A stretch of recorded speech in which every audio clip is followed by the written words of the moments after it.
Hello. कैसे हो दोस्तों? आज हम जिस मुद्दे पे बात करेंगे वो तो करेंगे ही। सबसे पहले आप मेरे चैनल को सब्सक्राइब कर दें और लाइक कर दें। आज जो हम जिस मुद्दे पे बात करेंगे, हम ना एक इतिहास, उसकी वर्तमान, उसको पूरा हम 360 में उसको देखेंगे। ठीक है। लोग सिर्फ इतिहास पढ़ते हैं, भूल जाते हैं। कहा जाता है कि इतिहास से सीखना चाहिए। ठीक है। तो इतिहास से कैसे सीखा जाता है, और फिर मैं वर्तमान परिदृश्य में मैं ये बताऊंगा कि जो नहीं सीखा उनके साथ क्या हुआ और जो सीखा उनके साथ क्या हुआ।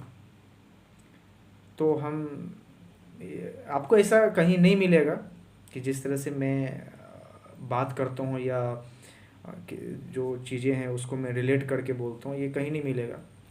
सब अभी तो बस टीआरपी और व्यू के चक्कर में है। मुझे ये सब चीज़ें शायद उतना नहीं है। मैं तो इसको बस सीखने और सिखाने के लिए ऐसा करता हूँ। तो आज ना हम पहले ना आप सुनिए, उसके बाद ना जब तक मेरा पूरा वीडियो जब तक आप नहीं देखोगे आपको समझ में नहीं आएगा कि मैं क्या कहना चाहता हूँ। ठीक है। ये कोई शॉर्ट है नहीं, आपको पूरा देखना पड़ेगा। जब तक आप पूरा नहीं देखोगे मेरा वीडियो, आपको समझ में नहीं आएगा कि मैं क्या कहना चाहता हूँ, कि मेरा उद्देश्य क्या है ये वीडियो बनाने का। ठीक है। तो इसलिए पूरा वीडियो देखिए। सिकंदर ने 326 ईसा पूर्व में भारत पर आक्रमण किया। ठीक है। उस समय मगध पे नंद वंश का शासन था, और अंतिम जो शासक था वो घनानंद था, सॉरी धनानंद था। घनानंद, धनानंद, किस किताब में धनानंद है, किसी में घनानंद है। जो मतलब अपने में समझ जाइए मनमर्जी शासक था, किसी का कद्र नहीं, किसी का सम्मान नहीं, ऐसा था। और दूसरा राजा पोरस था, जिसका सिकंदर के साथ हेड स्पेस का लड़ाई हुआ, जिसमें वो हार गया। वो एक कहा जाए एक शांति प्रिय राजा था, इसलिए उसका मुकाबला सिकंदर से तो हो ही नहीं सकता है। ठीक है। उसके बाद 712 ईस्वी में मोहम्मद बिन कासिम का भारत पर आक्रमण हुआ, और सिंध का शासक था राजा दाहिर। राजा दाहिर हार गया। क्यों हार गया? दो कारण। एक कि वो खुद एक कमज़ोर शासक था, संसाधन का कमी था। और तीसरा जो बहुत इम्पोर्टेंट है, कि जो उनके सिपह सलार था उसने उनके साथ गद्दारी किया, इसलिए वो हार गया। महमूद गजनी, उसने भारत पर 1000 से 1027 के बीच 17 बार आक्रमण किया। ठीक है। और पहला जो लड़ाई हुआ विहिंद का युद्ध महमूद गजनी और जयपाल के बीच 1000 ईस्वी में, जिसमें जयपाल पराजित हुआ। फिर विहिंद का दूसरा युद्ध हुआ आनंदपाल और महमूद गजनी के बीच 1008 में, जिसमें आनंदपाल पराजित हुआ। फिर महमूद गजनी ने कन्नौज को लूटा 1018 में, वहाँ का शासक भाग गया। और फिर 1025 में सोमनाथ मंदिर को लूटा। अब मोहम्मद गोरी से मुकाबला पृथ्वीराज चौहान का हुआ। अगर पृथ्वीराज चौहान को छोड़ दिया जाए तो सभी भारतीय क्षेत्रीय शासक कमजोर थे मोहम्मद गोरी के समय। पृथ्वीराज ने मुकाबला किया, लेकिन वो इसलिए हार गए वो क्योंकि जयचंद जो उनके दोस्त था, उन्होंने उनके साथ गद्दारी किया। फिर बाद में जयचंद भी चंबड़ का 1194 के युद्ध में मोहम्मद गोरी से पराजित हो गया, वो अलग बात है।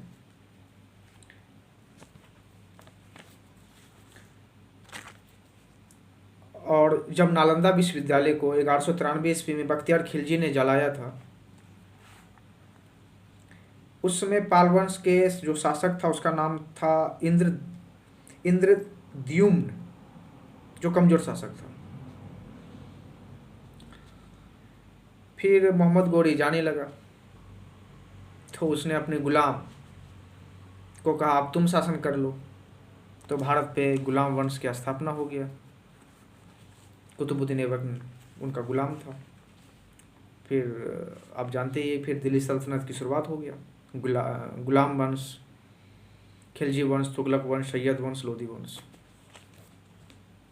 तो भारत ऐसा देश रहा है यहाँ पे गुलामों ने भी शासन किया है, समझ सकते हैं। अच्छा, जैसे मैंने बताया कि जैसे राजा दाहिर हार गया क्योंकि उनके सिपह सलार ने उनसे गद्दारी किया। जैसे पृथ्वीराज चौहान हार गया क्योंकि जयचंद ने उनके साथ गद्दारी किया। भारत में ना अगर गद्दारों की बात किया जाए ना तो इस पे टॉप में है। अगर गद्दारों के लिए ओलंपिक दुनिया में हो ना तो भारत गोल्ड मेडल लेके आएगा। पहले भी था, हर दौर में रहा है, आज भी है। ठीक है, चंद पैसे की लालच में, चंद चीज़ों के लालच में अपनी ईमान बेच देते, समाज को बेच देते।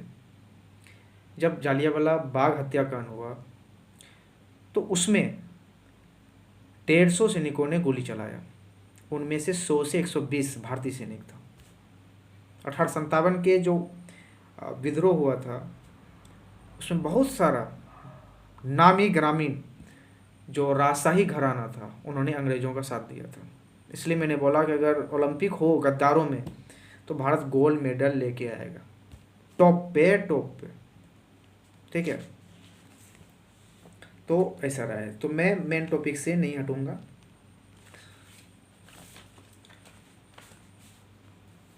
फिर तुगलक वंश के नसरुद्दीन मोहम्मद, इनके समय 1398 में तैमूर लंग ने दिल्ली पर आक्रमण किया। अच्छा, नसरुद्दीन मोहम्मद तुगलक वंश का सबसे कमजोर शासक था।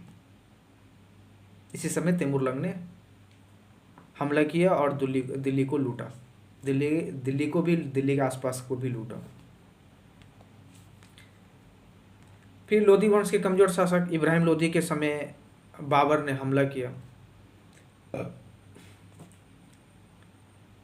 और फिर मुगल वंश की स्थापना हुआ। फिर उत्तरकालीन मुगल वंश के शासक मोहम्मद शाह रंगीला, जैसा कि आपको नाम से ही लग रहा है, रंगीला, मिजाज भी रंगीला, औरतों से घिरा हुआ, खुद टॉप का नचनिया। इसी के समय नादिर शाह जैसे लुटेरा भारत पर हमला किया और भारत को लूटा, बहुत कुछ लूट के लेके गया। और इसी समय अहमद शाह अब्दाली ने भी हमला किया। फिर आपको पता होगा पानीपत का तीसरा लड़ाई हुआ। अच्छा, आप कहोगे कि मैं ये क्यों बता रहा हूँ, ये तो सबको पता है, सब पढ़ते हैं। क्या लगता है कि मैं ये बताने के लिए मैं वीडियो बना रहा हूँ? नहीं, मैं आगे सुनिए कि मैं ऐसा क्यों कह रहा हूँ, मेरा मतलब क्या कहने का। देखो, जब शरीर का इम्यून सिस्टम यानी बोले तो रोग प्रतिरोधक क्षमता जब कमज़ोर हो जाता है ना तो छोटा बीमारी भी इंसान के लिए बड़ा हो जाता है। थोड़ा भी मौसम चेंज हुआ आप बीमार पड़ जाओगे क्योंकि आपके शरीर का इम्यून सिस्टम कमज़ोर है। ठीक है, और दूसरी समझो, अगर आपके घर का गार्जियन मतलब माता पिता जो आपके घर को संभालते हैं या आप खुद घर को संभाल रहे हैं, अगर आप कमज़ोर हैं, कमज़ोर मतलब शराबी हैं, घर से उतना ध्यान नहीं रहते हैं, अपनी दुनिया में मस्त हैं, किसी से कोई मतलब नहीं रखते हैं, घर का जो सदस्य जो करे करे, तो समझिए ऐसे घर का स्थिति बहुत बुरा होता है और फिर ऐसे घरों के सदस्यों का भी जीवन बुरा होता है।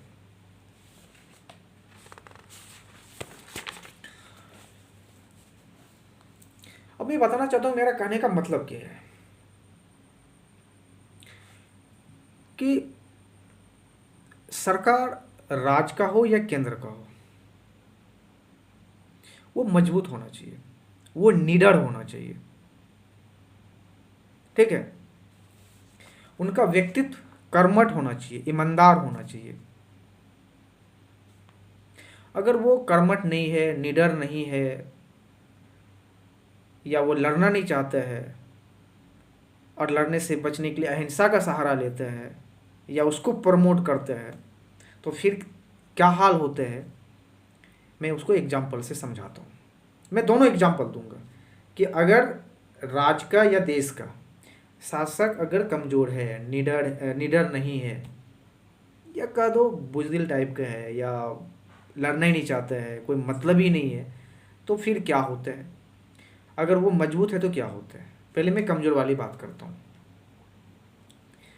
हमारे देश के अब तक के प्रधानमंत्री में सबसे कमज़ोर और सबसे बेवकूफ़ प्रधानमंत्री मोरारजी देसाई हुआ है। आप कहोगे कैसे बोल रहे हो, आप बोलोगे ना कैसे बोल रहे हो, तो मैं बताता हूँ कि मैं कैसे बोल रहा हूँ। पहले मैं ये बताता हूँ कि मोरारजी देसाई 1977 से 1979 तक देश के प्रधानमंत्री थे, क्योंकि इंदिरा जी ने 1975 में इमरजेंसी लगाया था, पूरे देश में विरोध हुआ था। फिर जो भी विपक्ष की पार्टी थी वो एक हुई।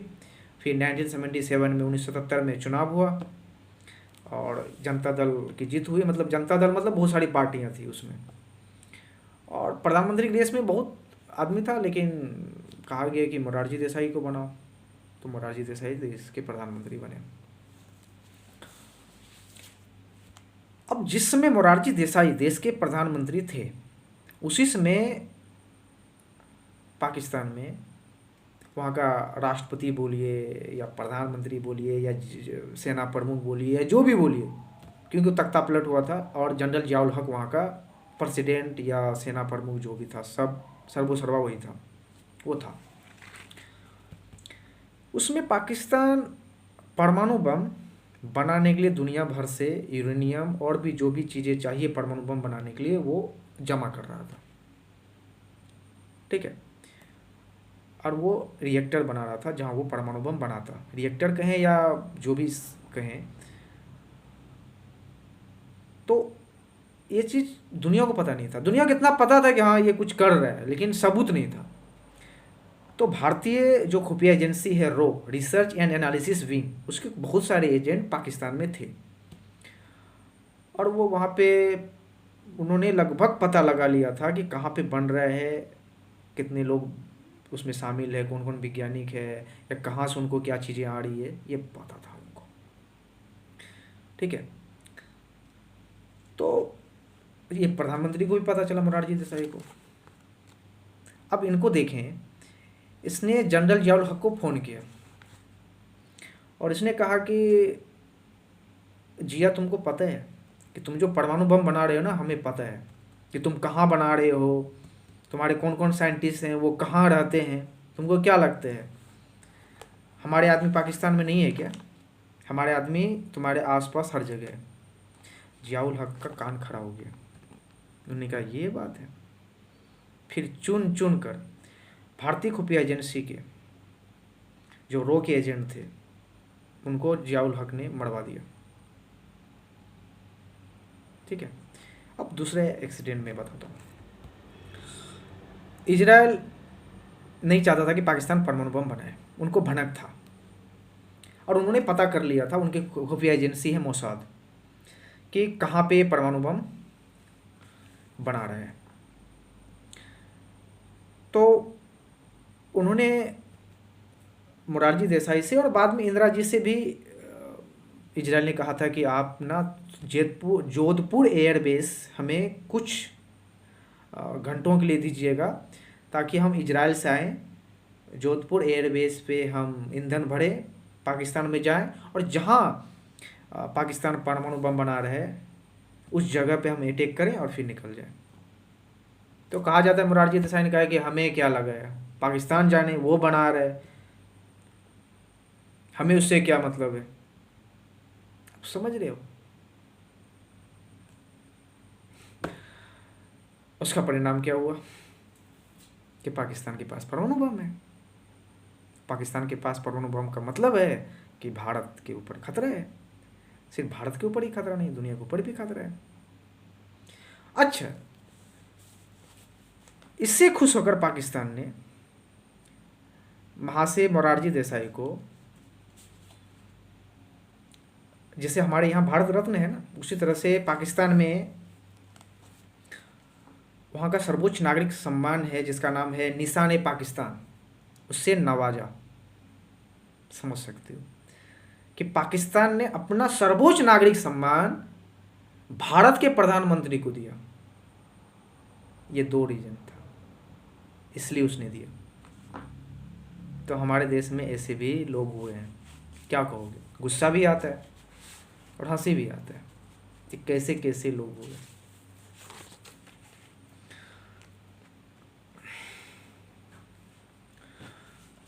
अब देखो, ये तो मैंने आपको बताया कि जो कमज़ोर पक्ष होता है उसका। अब मैं बताता हूँ मजबूत पक्ष जब होते हैं तो क्या होते हैं।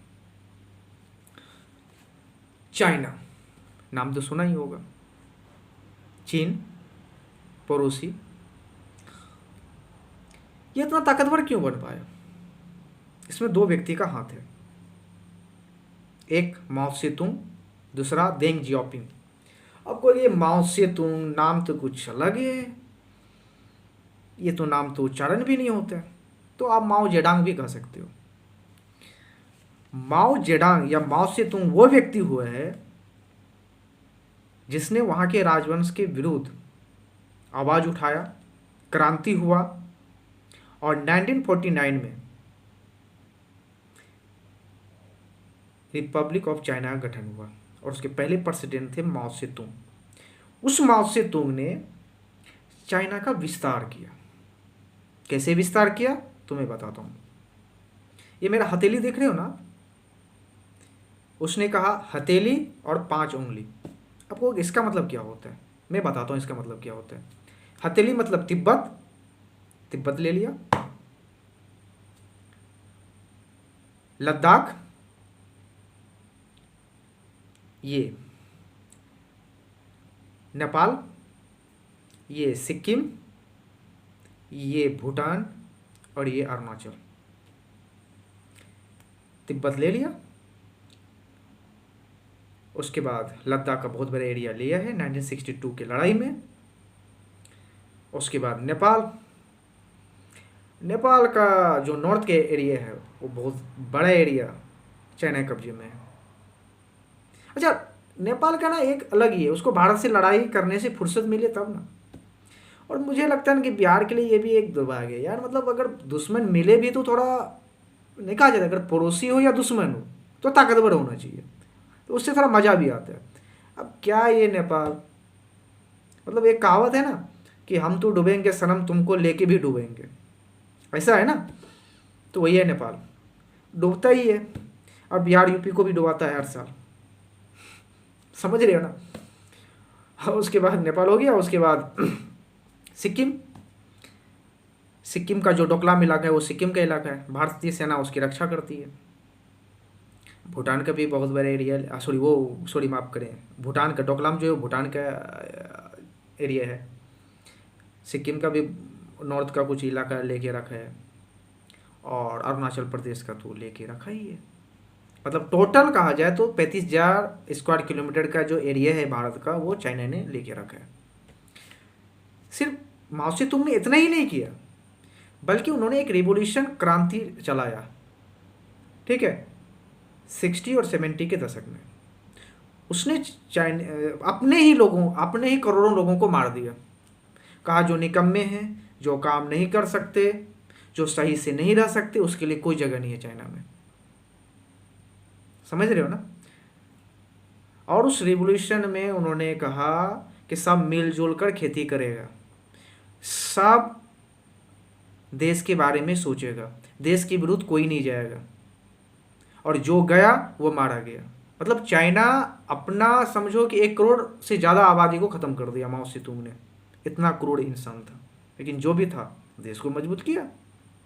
और एक हमारे यहाँ, हम बोलेंगे नहीं, आप सोच सकते हो। और फिर हुआ देंग जियाओपिंग। इसने चाइना के मार्केट को दुनिया भर के लिए खोला। और कहा जाता है कि 80-90 तक भारत का जीडीपी और चाइना का जीडीपी सेम था, और आज चाइना अमेरिका की बराबरी पे है। समझ रहे हो ना आप? इसने खोल दिया। देंग जियाओपिंग वही है जिसने वहाँ के स्टूडेंट ने देश विरोधी कुछ नारा या कुछ मांग किया था तो टैंक से कुचल दिया था। और एक हमारे यहाँ है, जेएनयू में सरकारी उनको क्वार्टर मिलता है, खाना मिलता है, सारा चीज़ मिलता है, खाते भारत के जो टैक्स पेयर है उनके पैसे से। और नारा क्या लगाते हैं? अफजल गुरु हम शर्मिंदा हैं तेरे कातिल जिंदा है। और फिर ऐसे बेशरम को, ऐसे बेशरम लोगों को कोई पार्टी उन्हें अपनी पार्टी में ले लेती है, उन्हें टिकट देती है, चुनाव लड़ाती है। तो जब हमारे यहाँ ऐसे सिस्टम रहेगा और तुम चाइना से बराबरी करोगे, बेशरम करो, ऐसे नहीं होता है। ठीक है, अब हम दूसरी बात करते हैं सोवियत संघ का। अच्छा, सोवियत संघ में बोल्शेविक क्रांति हुआ 1917 में, और इस क्रांति के दौरान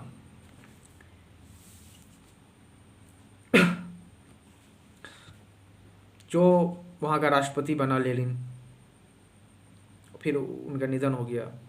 और उसके बाद कुछ उनके निधन के बाद कुछ नेताओं के बीच आपसी वो हुआ, और उसके बाद जोसेफ स्टालिन वहाँ का राष्ट्रपति बना, बड़ा क्रूर राष्ट्रपति था। उसने भी वही किया और उसने सोवियत संघ बनाया। मतलब आज जो रूस है वो समझो दुनिया का सबसे बड़ा एरिया वाइज देश है। इसका एरिया 1,70,00,000 1,70,98,000 से ज़्यादा स्क्वायर किलोमीटर है। ठीक है, और जब सोवियत संघ कोलैप्स हुआ 1991 में, तब ये 15 हिस्सों में बढ़ गया, जिसमें एक रसिया भी है, जिनमें मध्य एशिया के 5 देश Kazakhstan, Uzbekistan, Turkmenistan, Kyrgyzstan, Tajikistan, फिर बेलारूस, यूक्रेन, मालडोवा, फिर बाल्टिक देश एस्टोनिया, लातविया, लिथुआनिया, फिर अजरबैजान, आर्मेनिया, जॉर्जिया, ये सब रसिया का हिस्सा था। और सबको एक किया था स्टालिन ने। जब तक स्टालिन रहे सोवियत संघ एकजुट रहा। फिर 1991 में एक व्यक्ति आया, उसका नाम था मिखाइल गोर्बाचोव। असल में वो 1985 से 1991 तक रहा। एक नंबर का शराबी, कॉमेडियन। उसके कारण क्या हुआ? सोवियत संघ कोलैप्स हो गया, टूट गया 15 हिस्सों में। समझ सकते हो ना? मैंने बोला ना, अगर आपके शरीर का इम्यून सिस्टम कमज़ोर है, अगर आपके घर का गार्जियन कमज़ोर है, अगर आपके स्टेट का मुख्यमंत्री बेवकूफ़ है, अगर आपके देश का प्रधानमंत्री बेवकूफ़ है, तो क्या हश्र होता है? एक पागल आदमी आया, सोवियत संघ कोलैप्स हो गया। समझ रहे हो ना? फिर उदाहरण देते हैं यूगोस्लाविया का। वहाँ का शासक था जोसिफ ब्रोज टिटो। एक छोटा सा, देखिए, अगर मैं यूगोस्लाविया की बात करें, असल में वो सर्बिया है, लेकिन उसमें 7 देशों को मिलाकर एक बनाया यूगोस्लाविया, SARF ऐसा कुछ था। वो जब तक रहे यूगोस्लाविया, असल में वो 7 देशों का गुट था। और जैसे उनका निधन हुआ, यूगोस्लाविया 7 देशों में बट गया, जिनमें सर्बिया, क्रोएशिया, मोंटेनिग्रो, बोस्निया हर्जेगोविना, ये सब यूगोस्लाविया का हिस्सा था। और आज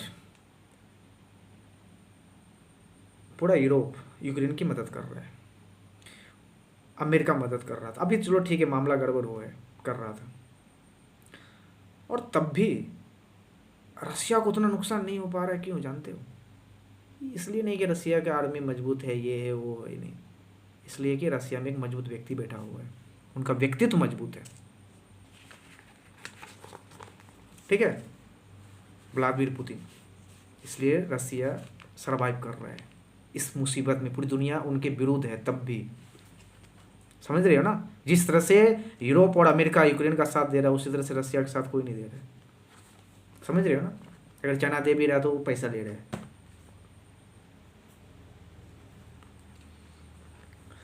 समझ रहे हो? अच्छा, हमारे यहाँ ना शुरू से ही ऐसे लीडर हुआ है जिसने चापलूसी अपनाया है, जिसने ये होता है ना कि अगर हमें नहीं लड़ना है तो हम बोलेंगे कि भाई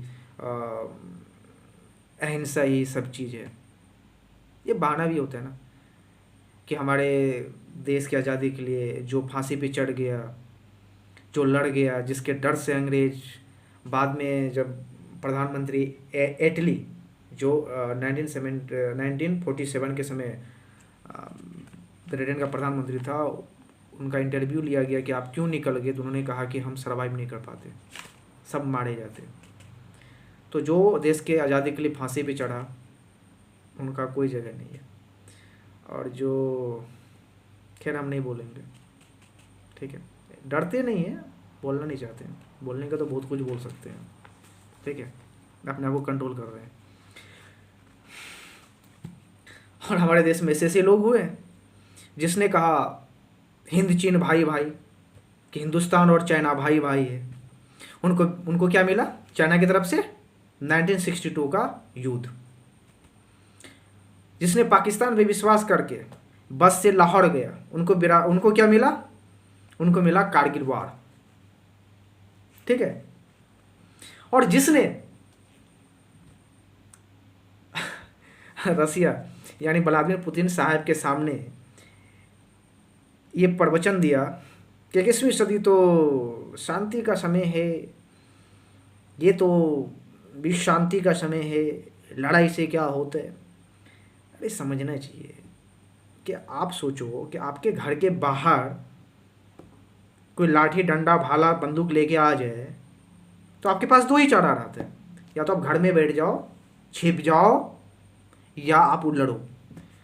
अरे भैया, यूक्रेन जिसकी सीमा रसिया के साथ लगती है, अच्छी खासी लगती है, वो नाटो का सदस्य बन रहे हैं। नाटो मतलब यूरोप और अमेरिका की सेना यूक्रेन में आ जाएगी और रशिया शांत से बैठी रहेगी। ऐसा हो सकता है क्या? और उनको प्रवचन दिया, तो प्रवचन दिया तो फिर पता ही है कि आतंकवादियों ने हमारे यहाँ कश्मीर में बेगुनाह लोगों का हमला किया, मारा, धर्म पूछ के या जो भी मासूमों को। हमने ऑपरेशन सिंदूर चालू किया। कितने दिन चालू रख सके जी, बोलिए? क्या कर पाए हम? बस पत्ता तोड़े हैं, जड़ नहीं उखाड़े हैं। आतंकवादी या मसूद अजहर हो या हाफिज सईद हो या जो भी आतंकी है, उसका कुछ नहीं कर पाए। और 6 से 7 रोज हमारे पास बहुत बड़ा अपॉर्चुनिटी था, हम लेकिन कुछ नहीं कर पाए। क्यों? क्योंकि हमारे पास कोई साथ देने वाला नहीं था। याद रखिए 1971 में पूर्वी पाकिस्तान जो आज बांग्लादेश बना, और भारत ने 2 मोर्चों पे लड़ाई लड़ा, इसलिए लड़ पाया क्योंकि उस समय सोवियत संघ ने भारत का साथ दिया था। जब अमेरिका ने अपना 7वां बेड़ा बंगाल खाड़ी में उतारा, तो रसिया ने तब सोवियत संघ था, उसने भी अपना बेड़ा उतार दिया कि अगर तुम भारत पे हमला करोगे तो हम भी पाकिस्तान पे हमला करेंगे। तो अमेरिका शांत रहा, और हम उसी रसिया और उसी को हम प्रवचन देंगे तो हम कितना दिन सरवाइव कर पाए ऑपरेशन सिंदूर में जी? बोलिए, कितना दिन? और फिर हम क्या कहें कि हमने वो क्या बोलते हैं, डेलीगेट भेजे, कहाँ कहाँ, नॉर्थ अमेरिका भेजे, साउथ अमेरिका भेजे, उसके बाद अरब में भेजे कि पाकिस्तान देखो ये कर रहा है, ये कर रहा है, ये कर रहा है। अरे भैया किसको नहीं पता है पाकिस्तान क्या है? किसको नहीं पता है? कौन सी नई बात है? आप बताओगे कि पाकिस्तान क्या है? सबको पता है पाकिस्तान क्या है। आप कहते नहीं हम इकोनॉमी तोड़ेंगे उसकी, ठीक है तोड़ो, किसने मना किया है? लेकिन जिसका जान गया उसका क्या? क्या लगता है कि आप हमला नहीं होगा भारत पे? गलत फहमी में जी रहे हो, इससे कुछ नहीं होगा। जब तक आप आतंकियों का कमर नहीं तोड़ोगे और जो उनके जड़ है ना उनको नहीं उखाड़ के फेंकोगे, तब तक नहीं होगा। इस पर हम कभी बात करेंगे, अब मेन मुद्दे से मैं भटकना नहीं चाहता हूँ, ठीक है। और फिर हम ऑपरेशन सिंदूर में कितना दिन सर्वाइव कर पाए? नहीं कर पाए। और फिर पता ही है कि व्हाइट हाउस में बैठा हुआ ट्रम्प चाचा, ट्रम्प ताऊ, एक्स, पहले जो ट्विटर था, ट्वीट किया और सारा महफिल लूट के चला गया। समझ रहे हो ना? और रसिया ने भी बोला कि भाई आपने बहुत प्रवचन दिया था हमारे सामने, तुम भी देख लो। तो ये रखना चाहिए कि हाँ जिसने साथ दिए है उसको हमेशा प्रवचन देने से काम नहीं होता है। ठीक है, तो आज का मुद्दा बस यही था कि मैंने जैसे इतिहास बताया आपको कि इतिहास हमेशा जो आक्रमणकारी था ना उसने टारगेट किया कि जिस समय कमजोर शासक था उस समय उसने हमला किया। फिर मैंने ये भी बताया कि जब कमजोर शासक होते हैं किसी स्टेट का, किसी देश का, तो फिर क्या होते हैं, और जब मजबूत शासक होते हैं तब क्या होते हैं। मैंने उदाहरण भी दिया आपको। अब आप लोग कोई अगर सवाल हो, कोई क्वेश्चन हो तो आप मुझसे पूछ सकते हैं, कमेंट में ज़रूर पूछिएगा, मैं जवाब दूंगा, कुछ भी पूछना हो तो, ठीक है। और ऐसे मत सोचिए कि मैं बस ऐसे ही आपको बोल दिया, नहीं, मेरे बातों में फैक्ट है और लॉजिक है, मैं बिना फैक्ट और लॉजिक की बातें नहीं करता, ठीक है। मैं ऐसे ही औरों की तरह मैं मुझे वो आ गया मैं कुछ भी बोल दिया, नहीं। तो मैंने बहुत, एक तो मेरी समझ है, एक मैंने एनालिसिस किया, बहुत कुछ मेहनत किया, इसलिए मैं डाल रहा हूँ। मैं आपको लग रहा है कि मैं ये वीडियो अभी डाल रहा हूँ, मैंने 4-5 दिन से इसके ऊपर मेहनत की है। ऐसे नहीं कि मैं बस आ गया और दे दिया, ऐसे शौक नहीं है मुझे कि रोज़ वो वीडियो डालता रहूँ, फालतू की बकवास करता रहूँ, वो चीज़ें नहीं है, ठीक है। 1 घंटा तो मैं कोई भी बात करके निकाल सकता हूँ, लेकिन मैंने जो बात किया है ना उस पर अमल करिएगा कि मैंने क्या बोला है और कैसे मैंने इतिहास को वर्तमान के साथ जोड़ा है। और मैंने फिर बताया कि अगर कमज़ोर शासक होता है तो क्या होता है, और अच्छे शासक अगर मजबूत शासक होते तो क्या होता है। मैंने देश और विदेश दोनों परिदृश्य में आपको बताया है, ठीक है। तो फिर वही कि अभी चैनल नया है, अगर आप चाहते हैं कि इसी तरह से, और मुझे नहीं लगता है कि शायद ऐसा कहीं कोई बात करता हो या ऐसा कोई एनालिसिस करता हो, कहीं ये देखने को नहीं मिलता है। मैंने भी बहुत पहले से भी ऐसा कहीं कि ऐसा कुछ हो, कहीं ऐसा है नहीं। तो मैं इसके पीछे मेहनत किया हूँ, और जो भी और भी वीडियो आता रहेगा। अगर आप चाहते हैं कि इसी तरह से, तो थोड़ा मुझे कहने में अच्छा नहीं लग रहा है कि अगर आपको लगता है कि हाँ बात तरीके की है तो सब्सक्राइब, लाइक, कमेंट करें। तो फिर मिलते हैं किसी और मुद्दे पे किसी और दिन, तब तक के लिए नमस्कार, जय हिंद।